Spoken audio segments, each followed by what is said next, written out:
जय भीम साथियों। साल 2024 भारतीय राजनीति में कई ऐतिहासिक घटनाओं का गवाह बना। लेकिन अगर बात दलित राजनीति और संघर्ष की करें तो एक नाम सबसे ऊपर प्रमुखता से उभरता, चंद्रशेखर आजाद। ये नाम कोई नया नहीं है। चंद्रशेखर आजाद, जिन्होंने अपने युवा अवस्था से ही दलितों, पिछड़ों और मजलूम के हक के लिए आवाज बुलंद की और आज संसद में भी उसी जुनून और प्रतिबद्धता के साथ खड़े हैं। चंद्रशेखर आजाद का सफर आसान नहीं था। उन्होंने संघर्ष की राह चुनी, जहाँ हर कदम पर चुनौतियां थी। भीम आर्मी के प्रमुख चंद्रशेखर आजाद के रूप में उन्होंने दलित समुदाय को न सिर्फ एक मंच दिया, बल्कि उनके अधिकारों के लिए लड़ने की प्रेरणा भी दी। उनके नेतृत्व में भी भीम आर्मी ने न केवल समाज के व्याप्त अन्याय के खिलाफ आवाज उठाई, बल्कि सैकड़ों आंदोलनों को संगठित किया, जो दलित और पिछड़े वर्ग के लिए मील का पत्थर साबित हुए। साल 2024 का उनके लिए राजनीतिक सफर का एक नया अध्याय लेकर आया। भीम आर्मी के संघर्ष को एक राजनीतिक पहचान मिली और उन्होंने आजाद समाज पार्टी का गठन किया। ये कदम न केवल उनकी विचारधारा और उनका विस्तार था, बल्कि एक ठोस राजनीतिक परिवर्तन का भी संकेत था। उन्होंने बिजनौर की नगीना लोकसभा सीट से चुनाव लड़ा।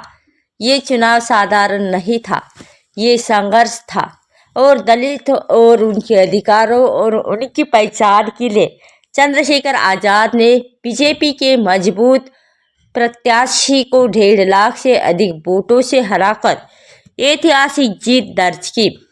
और उनकी ये जीत न केवल चुनावी गणित को हिलाकर रख दिया, बल्कि राजनीतिक विशेषज्ञों को भी उन्होंने हैरान कर दिया।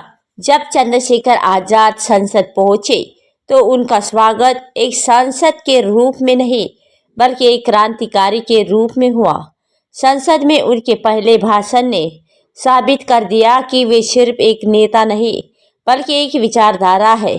उनके शब्दों में सत्ता पक्ष और उनको हिला दिया और विरोधियों को खामोश कर दिया।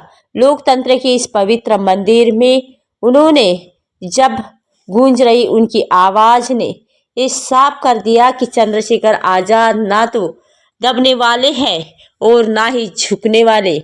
उनकी राजनीति की सबसे बड़ी खासियत ये है कि वह सत्ता की कुर्सी के लिए नहीं, पिछड़े और दलितों के लिए और समाज के वंचित तबके के लिए आवाज बनने के लिए राजनीति में आए। उन्होंने जब ये साबित किया कि दलितों का नेता वही है जो निडर होकर उनके लिए खड़ा हो और उनकी लड़ाई को अपने जीवन का मकसद बना लिया, तो आज चंद्रशेखर आजाद एक सांसद होने के बावजूद अपने मूल सिद्धांतों और विचारधाराओं के प्रति समर्पित है। उनका संघर्ष, उनकी आवाज और उनका नेतृत्व उन लाखों लोगों के लिए प्रेरणा बना जो अपने अधिकारों के लिए लड़ रहे हैं। जय भीम का नारा उनके नेतृत्व में एक नई ऊर्जा के साथ गूंज रहा है। चंद्रशेखर आजाद, जिनका नाम ही साहस और दृढ़ता का प्रतीक है और अपने सख्त तेवर और सदी हुई राजनीति के लिए जाने जाते हैं। एक ऐसा ही वाक्य संसद में देखने को मिला जब चंद्रशेखर आजाद शपथ ले रहे थे। ये क्षण न केवल उनकी राज और राजनीति के प्रति और प्रतिबद्धता को दर्शाता है, बल्कि उनके आत्मविश्वास और स्पष्टवादित्व को भी सामने लाता है। शपथ ग्रहण के दौरान बीजेपी सांसदों ने बीच में टोका और मजाकिया लहजे में कहा, पूरा भाषण देंगे क्या? इस पर चंद्रशेखर आजाद ने बिना किसी हिचकिचाहट के जवाब दिया, सुनना तो पड़ेगा। उनका ये जवाब न केवल सीधे तौर पर उनकी बेकाबी को लेकर दर्शाता है, बल्कि इस बात का भी प्रमाण है कि वे किसी भी परिस्थिति में अपने उन आत्मविश्वास को कमजोर नहीं होने देते। ये घटना मात्र एक पल नहीं थी, बल्कि उनके आत्मविश्वास और व्यक्तित्व और उनके नेतृत्व की झलक थी। संसद जैसे मंच पर भी चंद्रशेखर आजाद ने जब अपने विचारों को दबाने की कोशिशों का सामना पूरी दृढ़ता और संयम के साथ किया। उसी दौरान जब उनकी उपस्थिति ही विरोधियों को सोचने पर मजबूर कर देती है। एक ऐसे छोटे से वाक्य में भी उन्होंने अपने अंदर छिपे आत्मबल, बेखौफ स्वभाव और जनता के लिए उनके समर्पण की झलक मिलती है। जब चंद्रशेखर आजाद ने ये अंदाज उनकी लोकप्रियता का एक अहम कारण है और उनके बातें सटीक और सारगर्भित होती है। उनका हर शब्द ये दर्शाता है कि वे केवल राजनीति करने के लिए नहीं, बल्कि राजनीति में नहीं आए, जनता की आवाज को बुलंद करने के लिए इस मंच पर है। जब वे बोलते हैं तो हर शब्द में उनके अनुभव और समाज के प्रति उनकी संवेदनशीलता जब झलकती है, तब चंद्रशेखर आजाद केवल एक नेता नहीं है, वे उस विचारधारा का प्रतिनिधित्व करते हैं जो समाज में समानता और न्याय की स्थापना के लिए संघर्ष करते हैं। और संसद में जब उनकी एक छोटी सी प्रतिक्रिया ने यह साफ कह दिया कि वे न केवल अपने विचारों के प्रति दृढ़ता और साहस आने वाले समय में उनकी राजनीति की दिशा और दशा को और भी स्पष्ट करेगा। चंद्रशेखर आजाद का ये अंदाज उनके समर्थकों के लिए प्रेरणा है और उनके विरोधियों के लिए एक चुनौती। तब चंद्रशेखर आजाद एक ऐसा नाम जो दलितों और पीड़ितों और वंचित शोषित के अधिकारों के लिए संघर्ष का प्रतीक बन चुका है। उनकी आवाज न सिर्फ उनके समर्थकों के लिए एक प्रेरणा है, बल्कि उनके विरोधियों के लिए एक चुनौती भी है। उनकी इस झुंझारू छवि को ताज़ा मिसाल तब देखने को मिली जब शाही जामा मस्जिद के उस सर्विक के बाद हुई हिंसा के पीड़ितों से मिलने के लिए वह संभल जा रहे थे। और यह वह समय था जब योगी सरकार की पुलिस ने उन्हें हापुड़ में रोकने का प्रयास किया। तभी पुलिस के इस कदम में चंद्रशेखर आजाद का आक्रोश साफ दिखा और अपनी दूरता और झुंझारूपन से जब उनकी पहचान जाने वाले चंद्रशेखर आजाद ने वहां पुलिस की तीखी बहस की। और ये बहस न केवल उनके गुस्से और नाराजगी को दिखाती है, बल्कि ये भी साफ करती है कि वह अन्याय के खिलाफ किसी भी हद तक जाने को तैयार है। चंद्रशेखर आजाद के इस रवैये ने ये स्पष्ट कर दिया कि वह उन नेताओं में से नहीं है जो डर कर पीछे हट जाए। उनकी लड़ाई न सिर्फ दलित समुदाय के लिए है, बल्कि हर उस शख्स के लिए है जो किसी भी प्रकार के उन चुनौती और अन्याय के शिकार हुआ है। ये घटना उनके संघर्ष की एक और मिसाल है और इस बात का भी संकेत है कि वह अपनी आवाज़ को दबने नहीं देंगे। नगीना ने सांसद के तौर पर उनकी भूमिका सिर्फ एक जनप्रतिनिधि की नहीं है, बल्कि एक योद्धा की है जो बिना किसी डर या झिझक के अपने लोगों को अधिकारों के लिए खड़ा रहता है। पुलिस से उनकी बहस ये दिखाती है कि वह अपने सिद्धांत और अपने समुदाय के लिए किसी भी सत्ता के खिलाफ खड़े हो सकते हैं। और उत्तर प्रदेश देश की राजनीति हमेशा में चर्चा में रही है, खासकर जब बात विरोधियों की चुनौती से देने की रणनीति को हो। और हर पार्टी और नेता यहाँ अपनी अनोखी राजनीति को दिखाता है ताकि विरोधियों की वोट बैंक पर चोट की जा सके। और इसी कड़ी में आज़ाद समाज पार्टी के मुखिया चंद्रशेखर आजाद ने एक बार फिर अपनी सक्रियता से सियासी हलचल मचा दी है।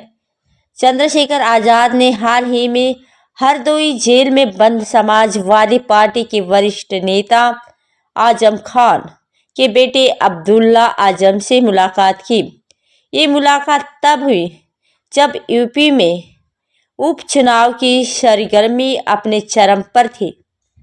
हरदोई जेल के इस दौर के पीछे सियासी कारणों को लेकर अटकलें तेज हो गई। अब सवाल ये है कि चंद्रशेखर आजाद का ये कदम क्या उनके राजनीतिक समीकरणों को मजबूत करेगा या फिर ये सपा के वोट बैंक को सीधी चुनौती देने के लिए कोशिश है। इस मुलाकात के तुरंत बाद चंद्रशेखर रामपुर पहुंचे, जहां उन्होंने आजम खान के परिवार से भी मुलाकात की और ये दौरा न सिर्फ सियासी हलचल को बढ़ावा देता है बल्कि कई सवाल खड़े करता है। मीडिया ने जब चंद्रशेखर आजाद से इस मुलाकात और उनके उद्देश्यों को लेकर सवाल किया तो उन्होंने सपा प्रमुख अखिलेश यादव पर तीखा तंज कसा।